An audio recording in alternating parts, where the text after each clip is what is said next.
kita berdoa. Bapa, kami akan bersama-sama membaca dan merenungkan firman-Mu. Kami serahkan tubuh jiwa roh kami ke dalam tangan pengasihan Tuhan. Berbicaralah kepada setiap diri kami. Nyatakan kehendak-Mu atas diri kami.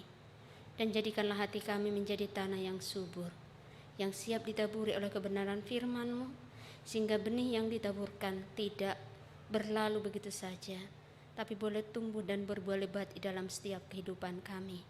Berkati setiap kami yang mendengarkan dan juga hamba-Mu yang menyampaikan. Dalam satu nama Tuhan kami Yesus Kristus, Sang Juru Selamat hidup kami berdoa. Amin. Silahkan duduk Bapak, Ibu, dan Saudara. Kita akan sama-sama membuka Alkitab kita dari Yohanes pasal 11.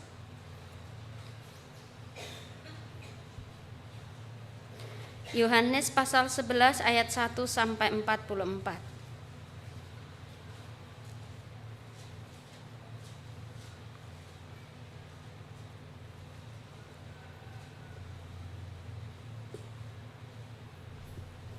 Yohanes 11 ayat 1 sampai 44. Kita akan membaca secara bergantian. Kaum perempuan ayat yang ganjil, kaum laki-laki ayat yang genap, begitu selanjutnya sampai ayat 44. Yohanes 11 ayat 1 sampai 44 dimulai dari kaum perempuan 2-3 ya. Ada seorang yang sedang sakit, namanya Lazarus. Ia tinggal di Betania, kampung Maria dan adiknya Marta.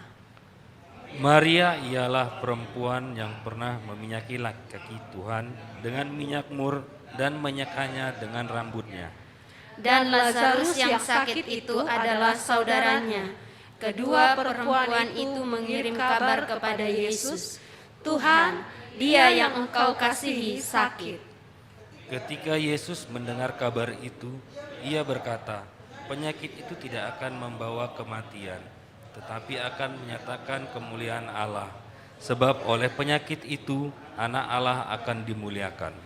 Yesus memang mengasihi Marta dan kakaknya dan Lazarus. Namun setelah didengarnya bahwa Lazarus sakit, ia sengaja tinggal 2 hari lagi di tempat di mana ia berada. Tetapi sesudah itu ia berkata kepada murid-muridnya, "Mari kita kembali lagi ke Yudea." Murid-murid itu berkata kepadanya, "Rabi, baru-baru ini orang Yahudi mencoba melempari engkau. Maukah engkau kembali ke sana?" Jawab Yesus, "Bukankah ada 12 jam dalam satu hari? Siapa yang berjalan pada siang hari, kakinya tidak terantuk, karena ia melihat terang dunia ini. Tetapi jikalau seorang berjalan pada malam hari, kakinya terantuk karena terang tidak ada di dalam dirinya." Demikianlah perkataannya, dan sesudah itu ia berkata kepada mereka, "Lazarus, saudara kita telah tertidur, tetapi aku pergi ke sana untuk membangunkan dia dari tidurnya." Maka kata murid-murid itu kepadanya, "Tuhan, jikalau ia tertidur, ia akan sembuh." Tetapi maksud Yesus ialah tertidur dalam arti mati. Sedangkan sangka mereka, Yesus berkata tentang tertidur dalam arti biasa. Karena itu Yesus berkata dengan terus terang, "Lazarus sudah mati. Tetapi syukurlah aku tidak hadir pada waktu itu, sebab demikian lebih baik bagimu, supaya kamu dapat belajar percaya. Marilah kita pergi sekarang kepadanya." Lalu Thomas yang disebut Didimus berkata kepada teman-temannya, yaitu murid-murid yang lain, "Marilah kita pergi juga untuk mati bersama-sama dengan dia." Maka ketika Yesus tiba, didapatinya Lazarus telah 4 hari berbaring di dalam kubur. Betania terletak dekat Yerusalem, kira-kira 2 mil jauhnya. Di situ banyak orang Yahudi telah datang kepada Marta dan Maria untuk menghibur mereka berhubung dengan kematian saudaranya. Ketika Marta mendengar bahwa Yesus datang, ia pergi mendapatkannya, tetapi Maria tinggal di rumah. Maka kata Marta kepada Yesus, "Tuhan, sekiranya Engkau ada di sini, saudaraku pasti tidak mati." Tetapi sekarang pun aku tahu bahwa Allah akan memberikan kepadamu segala sesuatu yang engkau minta kepadanya. Kata Yesus kepada Marta, "Saudaramu akan bangkit." Kata Marta kepadanya, "Aku tahu bahwa ia akan bangkit pada waktu orang-orang bangkit pada akhir zaman." Jawab Yesus, "Akulah kebangkitan dan hidup. Barang siapa percaya kepadaku, ia akan hidup walaupun ia sudah mati. Dan setiap orang yang hidup dan yang percaya kepadaku tidak akan mati selama-lamanya. Percayakah engkau akan hal ini?" Jawab Marta, "Ya Tuhan, aku percaya bahwa Engkaulah Mesias, Anak Allah, Dia yang akan datang ke dalam dunia." Dan sesudah berkata demikian, ia pergi memanggil saudaranya Maria dan berbisik kepadanya, "Guru ada di sana dan ia memanggil engkau." Mendengar itu, Maria segera bangkit, lalu pergi mendapatkan Yesus. Tetapi waktu itu Yesus belum sampai ke dalam kampung itu. Ia masih berada di tempat Marta menjumpai dia. Ketika orang-orang Yahudi yang bersama-sama dengan Maria di rumah itu untuk menghiburnya, melihat bahwa Maria segera bangkit dan pergi keluar, mereka mengikutinya, karena mereka menyangka bahwa ia pergi ke kubur untuk meratap di situ.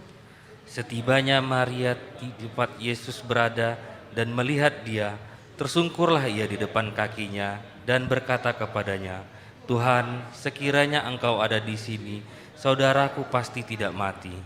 Ketika Yesus melihat Maria menangis dan juga orang-orang Yahudi yang datang bersama-sama dia, maka masyhurlah hatinya. Ia sangat terharu dan berkata, "Di manakah dia kamu baringkan?" Jawab mereka, "Tuhan, marilah dan lihatlah." Maka menangislah Yesus. Kata orang-orang Yahudi, "Lihatlah betapa kasihnya kepadanya." Tetapi beberapa orang di antaranya berkata, "Ia yang memelekkan mata orang buta, tidak sanggupkah ia bertindak sehingga orang ini tidak mati?" Maka masyhurlah pula hati Yesus, lalu ia pergi ke kubur itu. Kubur itu adalah sebuah gua yang ditutup dengan batu. Kata Yesus, "Angkat batu itu." Marta, saudara orang yang meninggal itu, berkata kepadanya, "Tuhan, ia sudah berbau, sebab sudah 4 hari ia mati."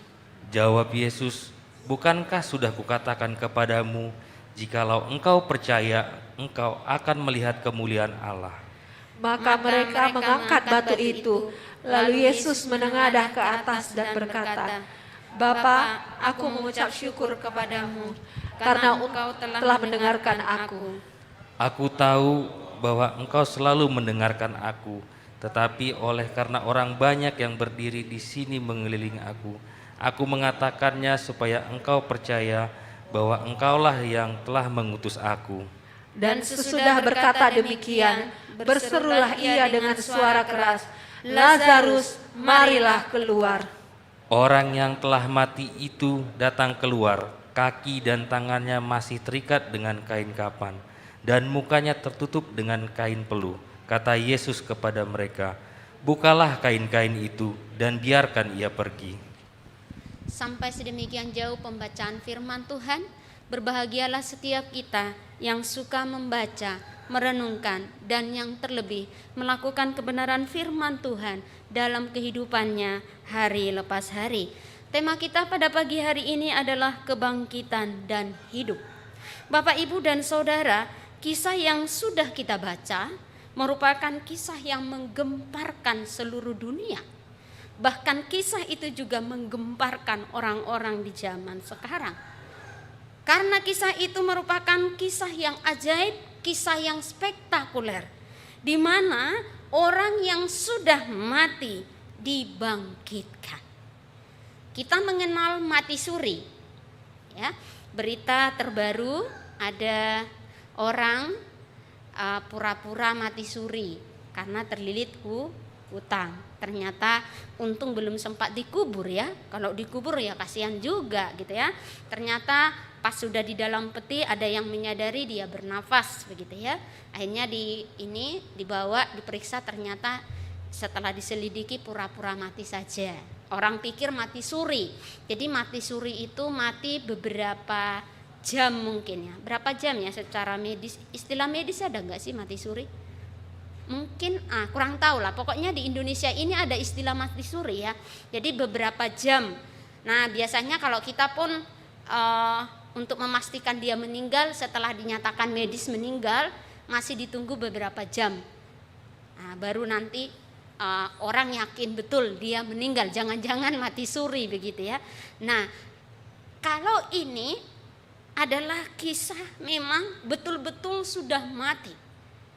Betul-betul sudah mati. Dan dikatakan dia sudah 4 hari. 4 hari dalam kuburan. Di ayat itu juga dikisahkan bahwa sudah mulai berbau. Karena manusia itu cepat mengeluarkan bau kalau sudah tidak bernyawa begitu ya. Kadang kalau di Batak, di Sumatera begitu ya, itu kalau diformalin bisa tahan berapa lama begitu ya. Tapi kalau kayak budaya di Jawa itu hampir jarang jenazah diformalin. Karena biasanya meninggal berapa waktu langsung dikubur, sebisa mungkin tidak bermalam begitu kalau di Jawa. Cuman kalau bermalam mungkin karena ada kasus tertentu, atau mungkin meninggalnya udah agak malam, jadi nggak memungkinkan pemakaman. Tapi kalau di tempat kita di daerah Sumatera, nah apakah hanya Batak Toba saya juga kurang paham. Biasanya jenazah disemayamkan beberapa hari, semakin tua semakin lama begitu ya. Nah ini jelas sudah mati dan sudah dikubur. Tetapi dalam kisah ini dikatakan dia dibangkitkan, dia hidup lagi. Kisah itu berawal seperti apa? Maka di kisah itu kalau kita dalami sangat menarik Bapak Ibu dan Saudara. Di situ dikatakan Lazarus sakit. Lazarus punya saudara perempuan Maria dan Marta. Orang 3 ini sangat dikasihi oleh Yesus. Jadi Maria dan Marta wajar saja jika datang meminta pertolongan kepada Yesus. Jadi ketika Lazarus sudah sakit, waktu itu Yesus tidak berada di daerahnya si Maria dan Marta, dan Lazarus tidak dekat dengan Yesus, maka dikasih kabar. Tolong kabari ya bahwa saudaraku Lazarus sudah sakit. Dan kabar itu pun didengar oleh Yesus. Yesus tahu bahwa Lazarus itu sudah sakit. Menarik, ketika Yesus sudah tahu bahwa Lazarus itu sakit, Yesus enggak langsung bertindak seperti yang diinginkan Maria dan Marta. Seperti yang kita inginkan. Yang kita inginkan apa kira-kira? Langsung sembuh. Maunya Marta dan Maria, dan saya yakin juga Lazarus, itu adalah begitu Yesus mendengarkan kabar itu, Yesus langsung bertindak dan menyembuhkan. Tetapi apa yang dilakukan oleh Yesus? Ketika Yesus mendengar berita itu, justru Yesus dengan sengaja, ya diperhatikan bahasa di dalam Alkitab itu, dengan sengaja tinggal 2 hari lagi di tempat di mana Yesus saat itu berada. Jadi bukan cuma 1 jam, 2 jam. Tapi Yesus dengan sengaja tinggal 2 hari lagi. Padahal Lazarus berarti dalam kisah itu sudah sakit parah. Nah, Maria, Marta, mungkin orang-orang yang ada di situ juga menanti-nanti. Mana sih? Katanya temannya Tuhan Yesus. Katanya dekat dengan Yesus. Nah ini kok nggak ada. Datang pun enggak. Ini gimana mau sembuh? Mungkin gitu. Di Alkitab nggak ada di situ ya ceritanya begitu. Saya cuma berimajinasi aja.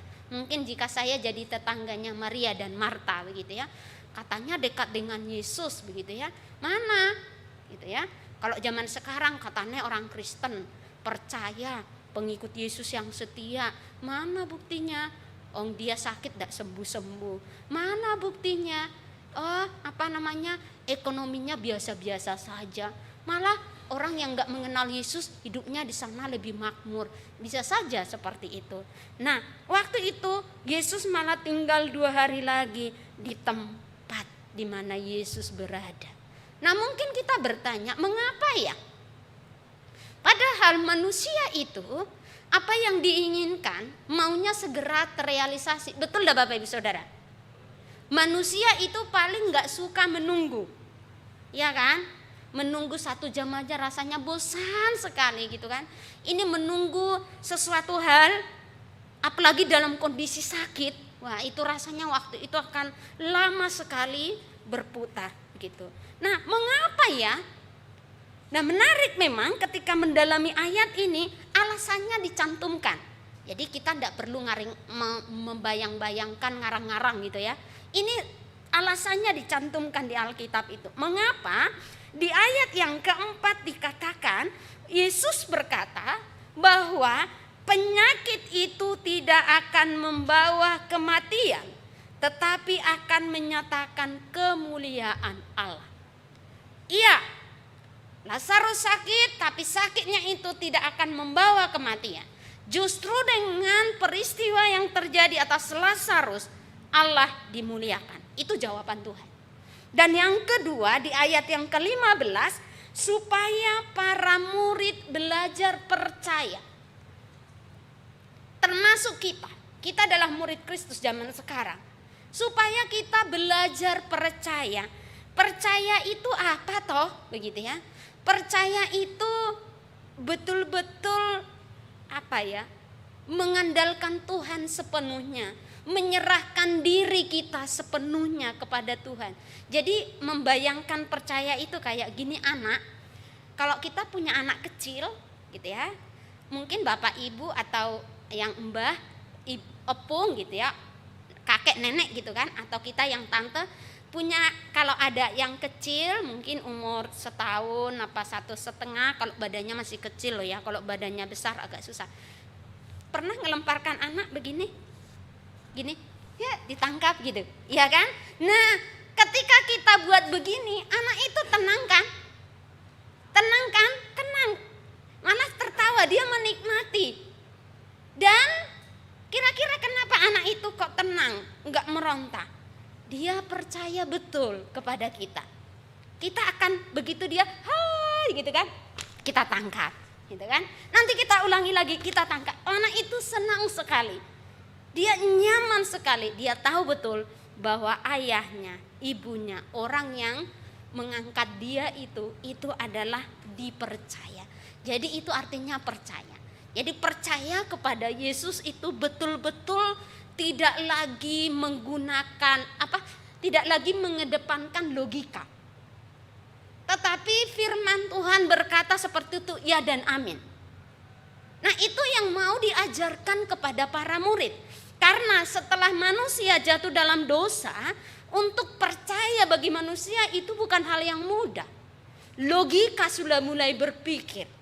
Masa iya toh? Sekarang, masa iya toh orang yang berdosa percaya kepada Yesus, mengakui dosa-dosanya, bertobat, bisa masuk surga? Masa iya toh? Nah, dipikir-pikir lagi dengan logika. Nah, kalau dipikir-pikir dengan logika ya nggak masuk akal. Karena namanya kalau kita melakukan satu kesalahan, ya harusnya kita dong yang menanggung. Masa dikasih ke orang? Tapi firman Tuhan berkata, dosamu saya tanggung. Saya ambil alih semua hukuman itu dari engkau manusia. Kamu bertobat, percaya sama aku, maka saya berikan loh hidup yang kekal. Nah, Tuhan bilang cuma percaya. Jadi percaya itu gampang diomongkan, tapi sulit untuk dilakukan. Jadi kenapa kita memiliki kekhawatiran yang membuat kita tidak damai sejahtera? Karena khawatir itu ada juga yang positif. Khawatir itu ketika kita khawatir nanti anakku masa depannya gimana, akhirnya dari sekarang kita berhikmat. Kita lebih mendekatkan anak kita kepada Tuhan supaya dididik di dalam ajaran Tuhan. Nanti masa mudanya nggak melenceng ke kiri dan ke kanan, tapi lurus di jalan Tuhan. Oh, untuk biaya sekolahnya saya persiapkan dari sekarang. Itu namanya kekhawatiran yang positif. Tapi kekhawatiran yang negatif yang dilarang oleh Alkitab adalah yang membuat kita meragukan karya Tuhan, yang membuat kita mulai kehilangan kepercayaan kepada firman Tuhan. Kalau firman Tuhan berkata burung di udara dipelihara, apalagi kita, iya dan amin. Nah, jadi Bapak, Ibu, dan Saudara, dalam hidup itu akhirnya kita bisa melihat bahwa percaya itu tidak semudah untuk diungkapkan. Mempraktekannya tidak semudah kita membalikkan telapak tangan kita. Jadi tujuan Yesus tinggal selama 2 hari di tempat di mana dia melayani saat itu adalah supaya penyakit yang terjadi di dalam diri Lazarus itu menyatakan kemuliaan Allah, dan yang kedua supaya para murid belajar percaya, termasuk kisah itu juga bagi kita supaya kita belajar percaya. Nah, memang satu yang ironis, mungkin kalau kita berada di zaman itu kita tidak bisa pahami ketika langsung berada di tempat itu. Karena apa? Jika memang seperti yang dikatakan Tuhan Yesus bahwa penyakit itu tidak akan membawa kematian, toh kenyataannya apa? Lazarus kan mati. Lah ini seolah-olah kontras. Tuhan bilang dia tidak akan mati, gitu kan? Penyakit itu tidak akan membawa kematian. Tetapi fakta yang ada di depan mata, dia malah si Lazarus mati. Kalau kita berada di tempat itu, mungkin kita juga, kok bisa? Tapi kita bersyukur ketika kita membaca ayat ini sudah lengkap. Jadi kita mendapatkan jawabannya. Jadi Lazarus mati dan 4 hari di dalam kubur. Maka dalam singkat cerita, Marta dan Maria sama-sama, Marta dan Maria berkata, Tuhan, sekiranya Engkau ada di sini, saudaraku pasti tidak akan mati. Ayat 21 dan 33. Jadi Maria dan Marta betul-betul meyakini bahwa Yesus yang mereka sembah itu adalah punya kuasa. Jadi kalau Yesus yang punya kuasa itu ada saat itu di situ, maka Lazarus pasti tidak akan mati. Kita pun kalau di sana pasti seperti Maria dan Marta. Kita tidak bisa melihat jauh lebih lagi. Tapi dari ayat ini sebenarnya kita paham bahwa Tuhan itu punya rencana yang indah atas setiap hidup kita. Meskipun kita lihat itu buruk, selama kita di dalam Tuhan, sesungguhnya itu bukan buruk. Ada maksud Tuhan dinyatakan di sana. Nah, bagaimana supaya kita tahu maksud Tuhan itu? Tidak lain tidak bukan kedekatan diri kita secara pribadi dengan Tuhan. Hanya itu caranya. Kalau kita semakin dekat sama Tuhan, kita semakin memiliki kepekaan terhadap suara Tuhan. Bagaimana kita bisa mengenali suara Tuhan? Karena kita punya relasi yang baik, kan? Apakah Tuhan itu berbicara langsung seperti saya? Mungkin bagi orang tertentu ada. Tetapi yang pasti adalah Tuhan berbicara kepada kita semua lewat firman Tuhan. Firman ini adalah perkataan Tuhan sendiri. Ini yang dinyatakan kepada setiap kita. Nah, semakin kita mencintai firman, semakin kita intim dengan Tuhan, semakin melekat dengan Tuhan, semakin peka terhadap suara Tuhan. Bisa membedakan suara Tuhan apa enggak. Jadi contohnya, Bapak, Ibu, dan Saudara pasti tidak mengenali suara saya. Kalau saya ngomong dari sana, belum tentu Bapak Ibu kenal suara saya. Karena kita baru bertemu berapa kali. Tapi coba, Ibu Pendeta Teti di sana ngobrol, mungkin ada suaranya. Pasti langsung tahu kan? Oh, Ibu Pendeta Teti. Kenapa Bapak Ibu tahu kalau itu suara Ibu Pendeta Teti? Sering kan berkomunikasi toh, sering ngobrol begitu. Saya itu Bapak Ibu Saudara paling gampang dikenali suara saya.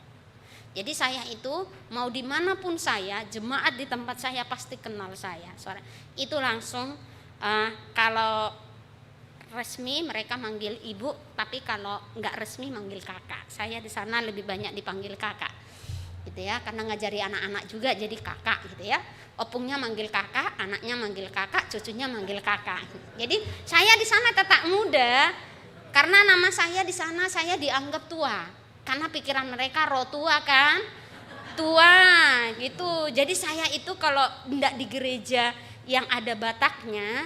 Jadi ketika saya pertama di sana mereka belum kenal saya, pasti mereka bingung. Apalagi kalau saya nggak pakai ini, ya kan? Saya biasanya pakai ini ketika saya sudah duduk mau pelayanan gitu. Kalau cuma di situ enggak. Jadi mereka bingung. Pikirnya roh tua itu kalau pendeta itu kan badannya besar, terus mungkin gemuk gitu ya. Suaranya berwibawa. Bapak, Ibu dan Saudara, Shalom. Mungkin suaranya kayak gitu. Nah datanglah saya, udah badannya cilik, suaranya cempreng begitu kan. Kayaknya nggak ada kriteria jadi itu deh gitu kan. Jadi sulit mengenali, sulit kalau nggak kenal saya bakalan nggak yakin kalau saya pendeta. Kalau saya bilang saya pendeta masih curiga dia. Masa sih ada pendeta kayak gini, masih dicurigai begitu ya.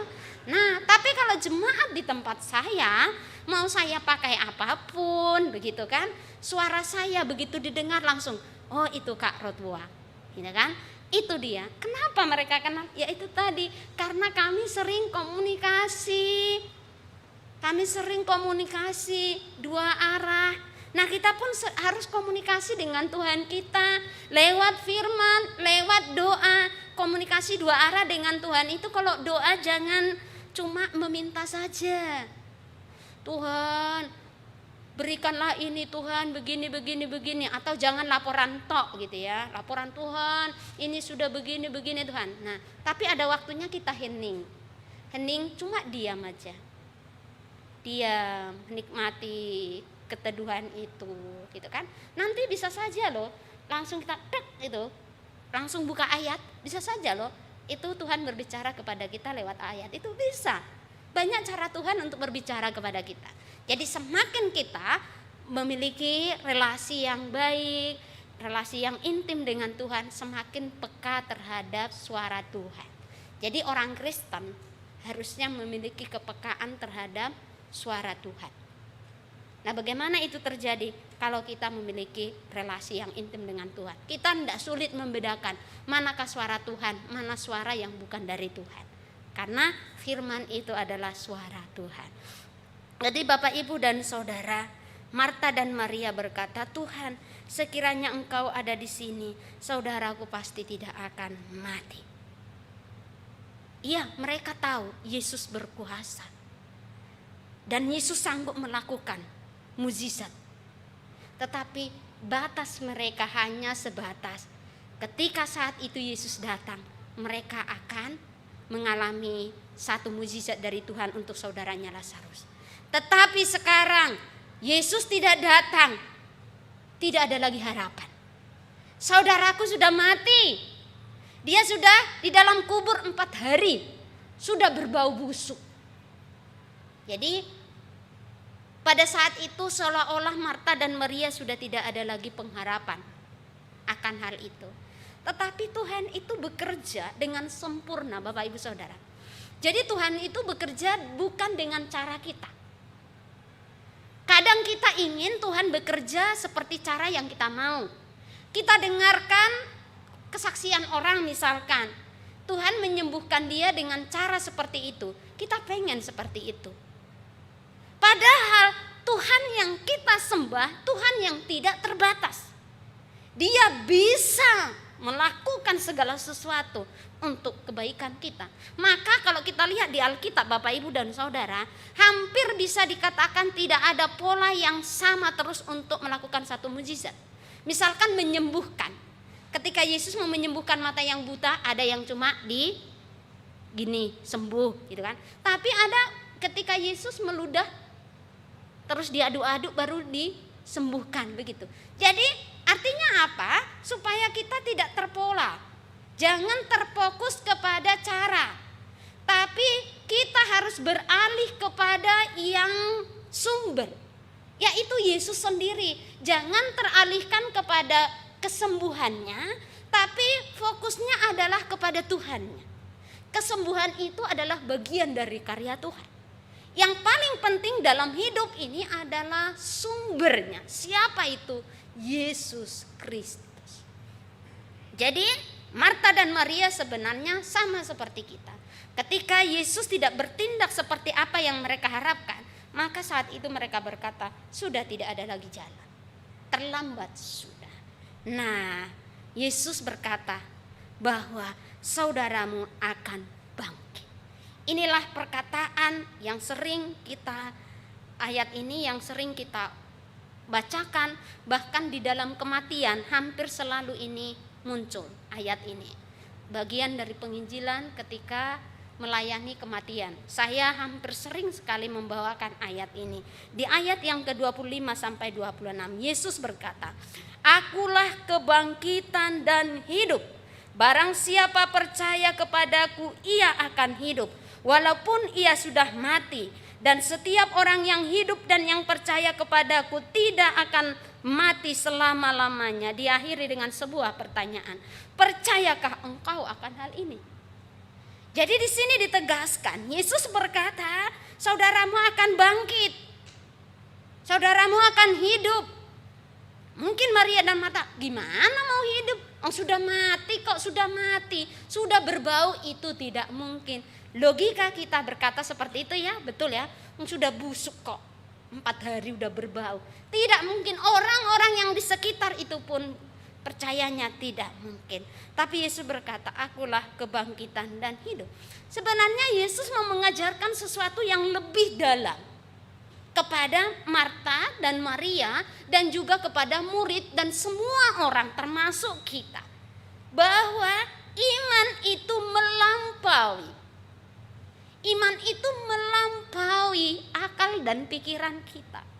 Tuhan itu bekerja dengan cara yang ajaib, dan apa yang Tuhan katakan itu ya dan amin. Dan waktu Tuhan pasti waktu yang terbaik. Supaya apa? Kita belajar menyelaraskan kehendak kita dengan kehendak Tuhan dalam hidup ini. Jangan memaksa Tuhan memuaskan keinginan kita, tapi kita belajar, Tuhan, jadilah kehendak-Mu dalam hidupku, bukan kehendakku. Sehingga juga ketika sesuatu yang tidak baik menurut kita terjadi pada diri kita, kita tidak berbuat dosa. Kita akan bertindak seperti Ayub. Tuhan yang memberi, Tuhan yang mengambil. Terpujilah nama Tuhan. Ketika hartanya hilang, anak-anaknya meninggal, Ayub berkata, Tuhan yang memberi, Tuhan yang mengambil. Terpujilah nama Tuhan. Jadi artinya apa? Supaya kayak ini dong. Di dalam setiap area kehidupan kita, Tuhan dimuliakan. Karena area hidup ini Bapak Ibu dan Saudara selalu dua sisi. Kalau ada suka pasti ada duka. Kalau ada sehat pasti ada sakit. Kalau ada namanya kemudahan, pasti pernah mengalami kesukaran atau kesulitan. Dua sisi ini selalu berdampingan dan masing-masing kita mengalaminya. Masing-masing mungkin dalam waktu yang berbeda, beda-beda. Ada yang sama. Tetapi intinya hidup itu selalu dipenuhi dengan pergumulan. Maka Yesus memberikan satu hal yang paling inti dan yang sangat dibutuhkan manusia adalah kehidupan. Kalau kita mau tanya, kira-kira apa yang paling masalah terberat apa ya bagi manusia? Masalah apa yang terberat bagi manusia? Menurut Bapak Ibu apa kira-kira?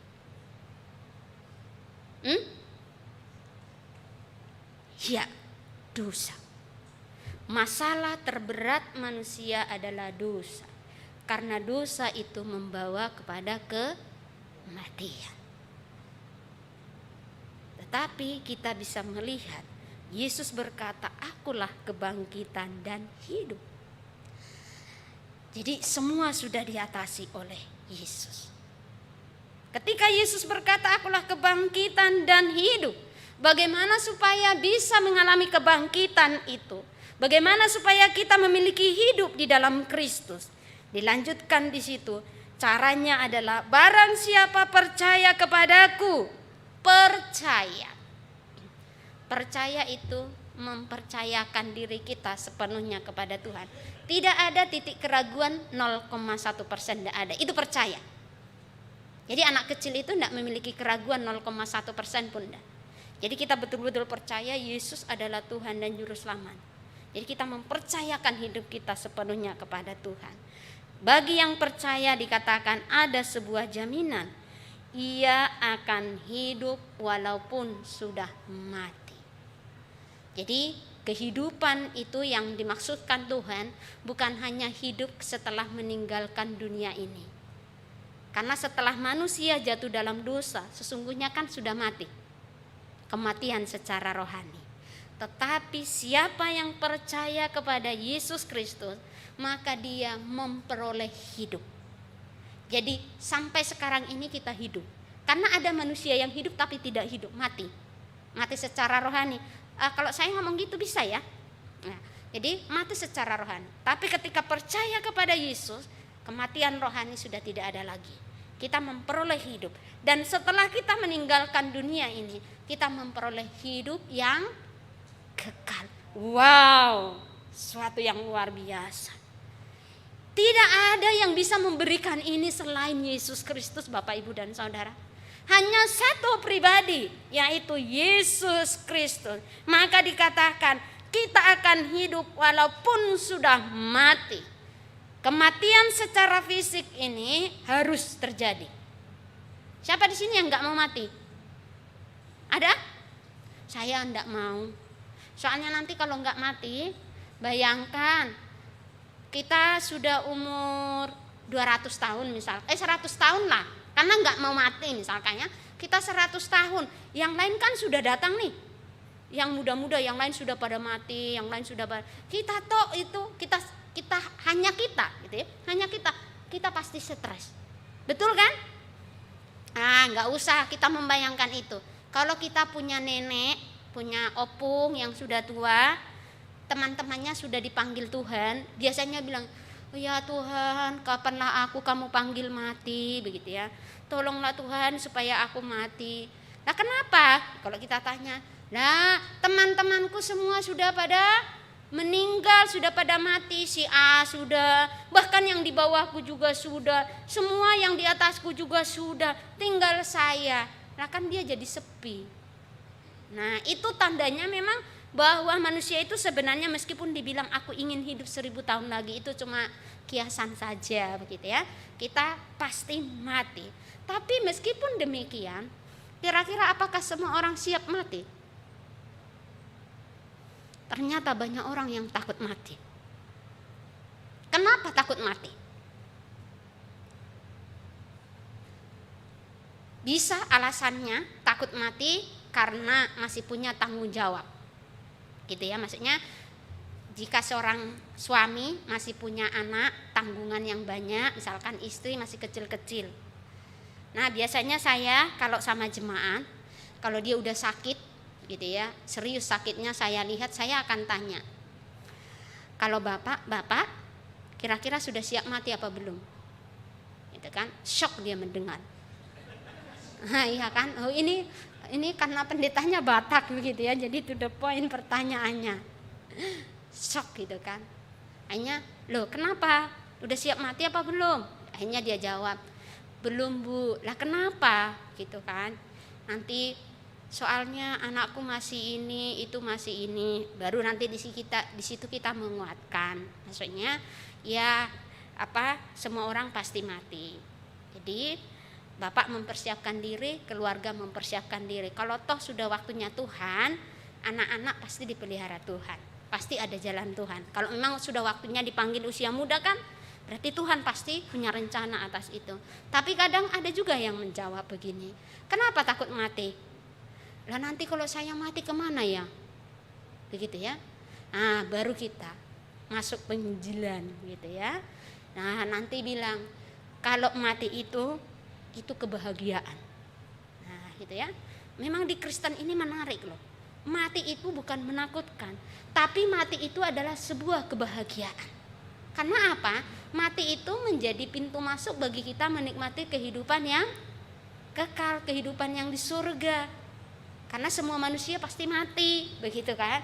Baru nanti kita memasukkan ayat-ayat bagaimana supaya bisa masuk surga di ini. Terus nanti kita doakan, didampingi. Biasanya menurut pengamatan saya, orang yang didampingi ketika meninggal dia lebih tenang.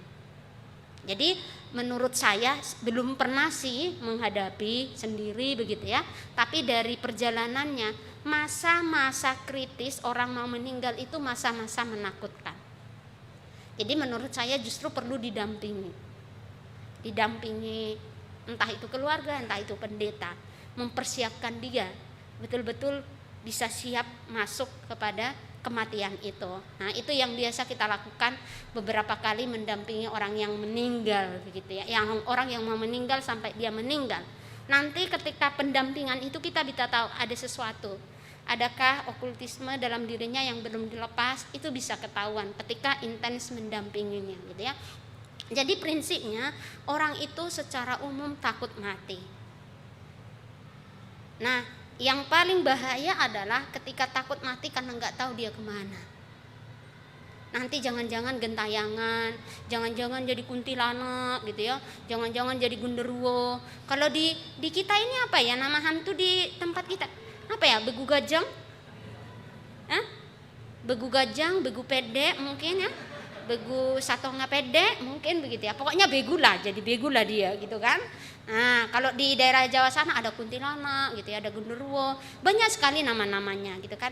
Nah, takut gentayangan gitu ya, takut tidak tahu kemana tempatnya. Nah, disinilah Yesus memberikan sebuah jaminan.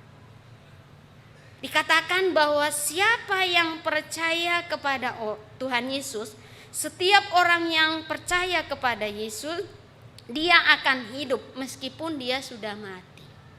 Ia fisik mati, tetapi rohnya langsung kembali kepada Sang Pencipta. Kita akan menikmati kehidupan yang kekal di surga. Dikatakan tidak akan mati selama-lamanya, itulah hidup yang kekal. Jadi ada sebuah jaminan di dalam Yesus Kristus bahwa kita akan hidup. Baik hidup di dunia ini maupun setelah meninggalkan dunia ini. Dan diakhiri, percayakah engkau akan hal ini? Mengapa ditanyakan? Karena ini butuh sebuah respon. Jadi namanya iman itu adalah keputusan pribadi. Kita hanya bisa menjadi alat menginjili, memberitakan kabar sukacita. Dia mau atau tidak itu bagiannya dia. Ya kan? Kita lakukan bagian kita doakan, kita beritakan firman, kesaksian hidup yang baik. Nah, bagaimana dengan dianya sendiri? Nah, itu keputusan. Makanya ditanya di sini, percayakah engkau akan hal itu? Ketika dia percaya, maka jaminan kehidupan ini ada bagi setiap orang. Maka jawaban Marta menarik di situ, "Ya Tuhan, aku percaya bahwa engkaulah Mesias anak Allah. Dia akan datang ke dalam dunia." Harapannya, jawabannya adalah ketika kita memberitakan Injil itu, ya saya percaya. Saya terima Yesus, kalau gitu rasanya senang banget ya. Tapi saya itu menghadapi kadang semakin didoakan, semakin diinjili, hidupnya justru semakin kayaknya semakin lebih parah begitu ya. Nah, kalau kayak gitu rasanya ya ampun gimana ini gitu. Tapi dalam kondisi kembali lagi, pokoknya bagian kita doakan, injili, beritakan kabar sukacita itu. Terus berikan kesaksian hidup. Soal dia mau percaya apa enggak itu adalah bagiannya dia. Dia harus meresponi sendiri. Kalau dia mau menerima, iya jadi bagiannya. Kalau dia tidak mau menerima, iya bukan bagiannya. Kan begitu. Karena Tuhan itu juga tidak memaksa. Jadi Tuhan itu menciptakan kita itu menarik. Kita tidak diciptakan seperti robot. Kalau robot itu kan ke kiri ya dia ke kiri, ke kanan gitu ya. Apapun yang disuruh oleh itu yang membuat perintah di dalam robot itu dia yang lakukan. Tapi kalau kita enggak, kita itu diberi hak ini kebebasan memilih. Jadi percayakah engkau akan hal itu? Itu adalah sebuah pertanyaan yang harus diresponi secara pribadi. Nah, Bapak, Ibu dan Saudara, maka di ayat 43 kita bisa melihat bahwa Lazarus hidup kembali. Itulah mukjizat yang luar biasa. Dan mukjizat ini justru membuat banyak orang Yahudi semakin tidak suka dengan Yesus Kristus. Karena apa? Yesus Kristus semakin banyak diikuti oleh orang, semakin banyak yang percaya kepada dia. Nanti ketika kita melihat di ayat 45 sampai ayat 46, maka respon orang terhadap Injil itu ada dua. Yang pertama, ada yang percaya menerima, mengikut Yesus dan berkomitmen hidup untuk Kristus. Tetapi ada respon yang kedua, udah tidak percaya cari gara-gara. Itu orang-orang Farisi, orang-orang yang dalam kumpulan banyak itu justru sebagian mereka pergi melapor kepada orang Farisi. Jadi mereka memiliki niat busuk. Sesuatu hal yang tidak baik dalam dirinya melihat apa yang dilakukan oleh Yesus. Jadi itu juga yang terjadi dalam hidup ini. Kita melakukan bagian kita, memberitakan kabar sukacita itu. Respon orang pasti ada dua. Ada yang menerima, ada yang menolak. Sudah menolak masih mending menolak tok. Tapi ada yang cari gara-gara. Cari gara-gara mungkin menimbulkan fitnah lah, mengarang cerita yang gak benar lah, apalah gitu ya. Supaya membuat kita resah. Tapi jangan teralih fokusnya kepada orang yang mengganggu itu. Tapi fokuslah selalu kepada Yesus yang memberikan hidup. Karena tugas kita adalah memberitakan kabar sukacita. Yesus itu adalah hidup. Yesus itu kebangkitan. Di dalam Yesus ada jaminan keselamatan hidup. Siapa yang percaya kepadanya pasti memiliki hidup baik di dunia ini maupun nanti kehidupan yang kekal. Itu saja yang perlu kita lakukan. Soal respon orang itu bukan wilayah kita. Sehingga apa? Kita tidak patah semangat. Kita terus berkobar-kobar di dalam mewartakan kabar sukacita itu. Jadi Bapak, Ibu dan Saudara, dari kisah itu kita bisa melihat bahwa setiap orang memiliki masalah. Masalahnya berbeda-beda. Ada yang masalah jasmani, ada yang masalah spiritual, masalah rohani. Yang berat itu sebenarnya kalau perkara masalah rohani. Karena banyak orang yang mati rohani gak menyadari dirinya kalau mati rohani. Banyak orang yang berhenti bertumbuh tetapi tidak menyadari. Banyak orang yang sudah jauh dari Tuhan tapi tidak sadar akan hal itu. Itu penyakit rohani. Nah, tapi ada juga orang yang mengalami penyakit jasmani. Tapi kita lihat, kalau orang tidak beres secara rohani, pasti secara jasmani bermasalah. Diperhatikan aja Bapak, Ibu dan Saudara. Jadi kalau secara rohani sudah tidak beres dengan Tuhan, di dalam pekerjaan pun pasti tidak beres. Bisa saja dapat uang, tapi uang itu pergi kemana nggak tahu. Atau bisa saja dia melakukan banyak hal, tapi mungkin ada tipu muslihat di sana.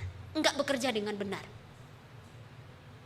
Tapi kalau orang sudah beres secara rohani di dalam Tuhan, apapun itu tadi godaannya, mau digoda untuk korupsi, enggak mungkin. Karena apa? Dia percaya Tuhan mencukupkan apa yang aku butuhkan, bahkan memberi lebih daripada apa yang aku harapkan. Jika ini sulit, pasti ada jalan keluar dari Tuhan. Jadi semuanya itu enak dilalui hidup ini. Mengapa enak? Karena dia menjalaninya tidak seorang diri. Ada Tuhan yang bersama dengan dia. Di setiap langkahnya ada Tuhan. Dan juga kita bisa melihat bahwa masalah terberat manusia itu adalah bukanlah masalah ekonomi, bukan masalah sakit penyakit. Sebenarnya masalah terberatnya adalah dosa. Jika dosa itu sudah diselesaikan oleh Yesus Kristus, maut itu sudah dikalahkan Yesus Kristus di kayu salib, apalagi sih yang kita takutkan? Sebenarnya enggak ada. Nah, ini yang kita ditantang, memiliki iman, percaya kepada Kristus. Apakah firman Tuhan itu bagi kita ya dan amin? Atau ketika sesuai dengan pikiran kita baru amin? Kalau tidak sesuai, cuma omong-omongnya Pak Pendeta, Ibu Pendeta, sama itu aja. Mana kayak gitu? Ibu sih nggak mengerti pergumulan hidup, beratnya begini. Hidup jujur apa, Bu? Kita di sini jujur aja jadi hancur. Nah, kayak gitu. Nah, kita mau pilih yang mana? Nah, sebenarnya ketika kita sudah betul-betul percaya kepada Yesus kita, Yesus yang luar biasa itu, yang sungguh dahsyat itu, yang mengatasi segalanya, bahkan masalah terberat kita sudah dikalahkan oleh Yesus, yaitu dosa yang membawa kepada kematian itu sudah dikalahkan Yesus. Dia sudah menang terhadap semua itu. Berarti kita sebagai pengikut Kristus harusnya bisa menang mengatasi segala pergumulan hidup. Karena apa? Bukan karena kuat kita, tapi karena ada Tuhan yang bersama dengan kita. Jadi Bapak, Ibu, dan Saudara, dan yang penting lagi dalam hidup ini ada satu yang harus kita ingat, supaya iman kita tetap teguh di dalam Yesus apapun yang terjadi. Termasuk yang remaja, pemuda, cari pasangan hidup, supaya jangan yang penting dapat manusia, laki-laki atau perempuan gitu ya.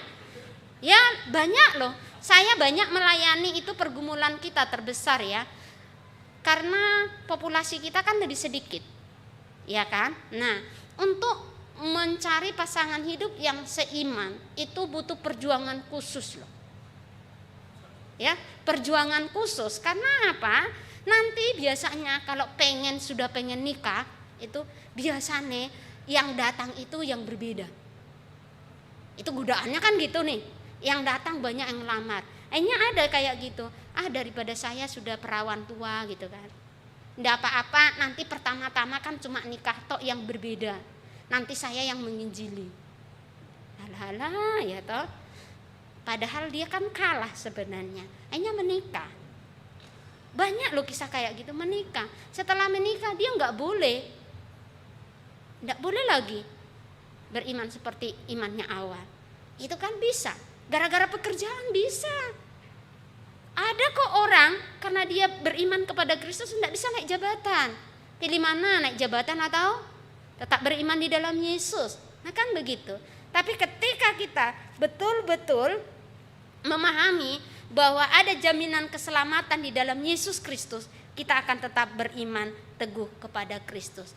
Jadi yang Tuhan mau dari setiap kita adalah cuma percaya dan taat. Percaya dan taat apapun yang terjadi. Kiranya Tuhan memampukan kita untuk terus percaya kepada Yesus Kristus dan terus taat apapun yang terjadi. Amin. Mari kita berdoa.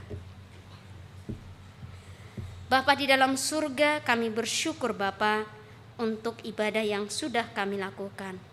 Tuhan, terima kasih Tuhan menyertai dan memberkati sehingga ibadah boleh berjalan dengan baik dan lancar. Kami bersyukur untuk itu dan kami serahkan sepenuhnya kehidupan kami ke dalam tangan pengasihan-Mu.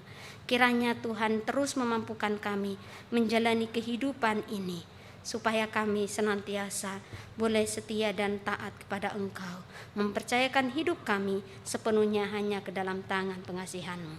Terima kasih Bapa. Amin. Saya undang jemaat untuk bangkit berdiri.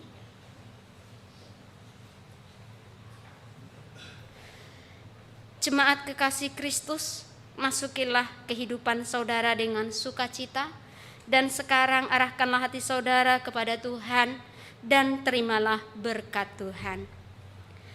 Kiranya rahmat Tuhan menggenangi hidup saudara, supaya saudara mampu menjadi pembawa kabar baik bagi dunia yang kelam ini. Tuhan memberkati saudara dan melindungi saudara. Tuhan menyinari saudara dengan wajah-Nya dan memberi saudara kasih karunia. Tuhan menghadapkan wajahnya kepada saudara dan memberi saudara damai sejahtera. Di dalam nama Bapa dan Putra dan Roh Kudus, kini dan sepanjang segala masa. Amin. Kepada